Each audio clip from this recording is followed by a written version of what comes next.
শিক্ষা দেওয়া হবে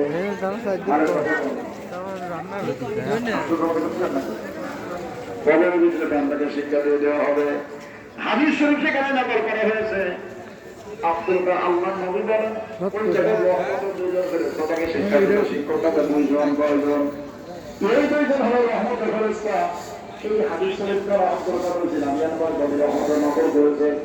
নকল করার পরে এরপরে হাদিসের ব্যাখ্যা উনি আলোচনা করতেছেন, নবীজিকে কথা বলছেন। এই কথার ব্যাখ্যা তিনি বর্ণনা করতেছেন আল্লাহ নবীকে শব্দ ব্যবহার করেন। এই শব্দটা মাঝামি হয়, এই শব্দটা হলো আপনার হাবিবি নাই।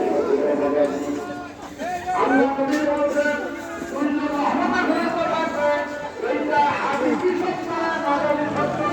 আব্দুল কাদের জিলানী আল্লাহ কারণটা কি? কারণ এইটা আল্লাহ নবীকে করা হবে। তার ভালো করে শিক্ষায় এই পৃথিবী শিক্ষা নয়।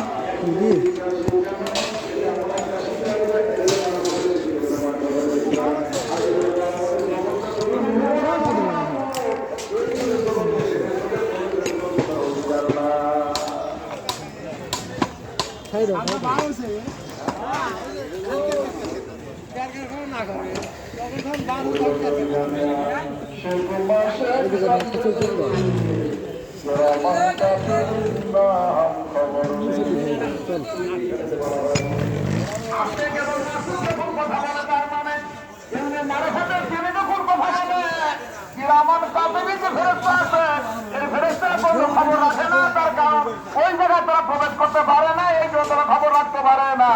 এই সোনার মানিকের রামপ্রধান ভাই নামের গভীর মধুর ভালো করে বোঝার জন্য চেষ্টা করুন। আব্দুল কাদের জিলানী রহমাতুল্লাহ বলেন আল্লাহ নবীকে বর্ণনা করেছে এইটা মাঝামি শব্দ, এই শব্দটা হাকিকি নয়। বলে কারণটা কি?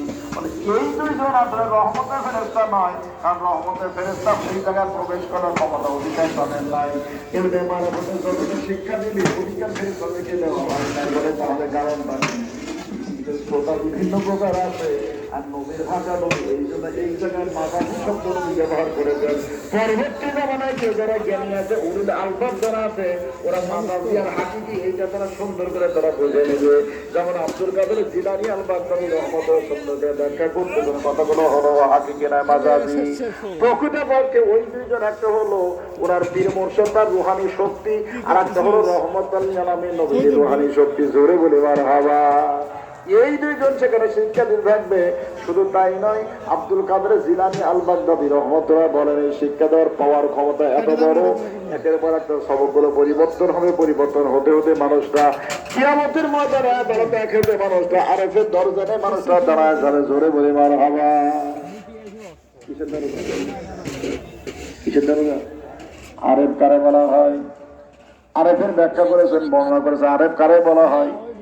এই যে 2টা আঙ্গুল আছে, এই 2টা আঙ্গুল একত্রিত করে দেওয়ার পরে মাঝখান দিয়ে একটা চুল যাওয়ার মতো ক্ষমতা স্বাভাবিক আপনার যাওয়া সম্ভব, এছাড়া কোনো কাজে ঢুকতে পারবে না। এই 2টা আঙ্গুল একত্রিত করে দিয়ে এর ভিতর দিয়ে যখন নবের দৃষ্টি দেওয়ার পরে আর সেদিন থেকে তা হাতা ছাড়া পর্যন্ত দেখার যোগ্যতা যিনি সামনে করে হাজির করেছেন তারা আরেক বলা হয়। এই ক্ষমতা আল্লাহ বান্দা অর্জন করবে, কিয়ামতের মাঝে দাঁড়ায় যাবে। এই ক্ষমতা অর্জন করে যে মানুষটা কিয়ামতের মাঝে দাঁড়ায় গেল, এই মানুষটা কোনো প্রকার অসুবিধা হতে পারে কিনা? কি বলে হতে পারে? যে মানুষটা দরবারে আসলো বা গ্রহণ করলো, তার ভালো ভালো করতে পারে নাই, কলমটা জিন্দা করতে পারে নাই, তার আগেই মানুষটা কি হয়ে গেল। তার জন্য এত বড় শুভ সংবাদ, এটা নির্বোধে সিদ্দিকী লোক তো ভালোই হয়। সেমনি ঠিকই খায়, কিন্তু মোল্লার ধরে চিনি না। যাই হোক, আসলে আমি অসুস্থ মানুষ, 2-1টা কথা বললাম, পরে শেষের দিকে কথাবার্তা বলতে পারবো কিনা জানি না। আসলে মূলত আমি ওয়াজ করার জন্য বসি নাই। আপনারা সকলেই জানেন আমার মাদ্রাসা পরিচালনার জন্য অনেক আমাদের পীর ভাই পীর বোন অনেকে আছে বিভিন্ন এলাকাতে, ওনারা নির্দিষ্ট হারে প্রতি বছর বাৎসরিক ওনারা স্থায়ী সদস্য হিসেবে তারা টাকা দেন।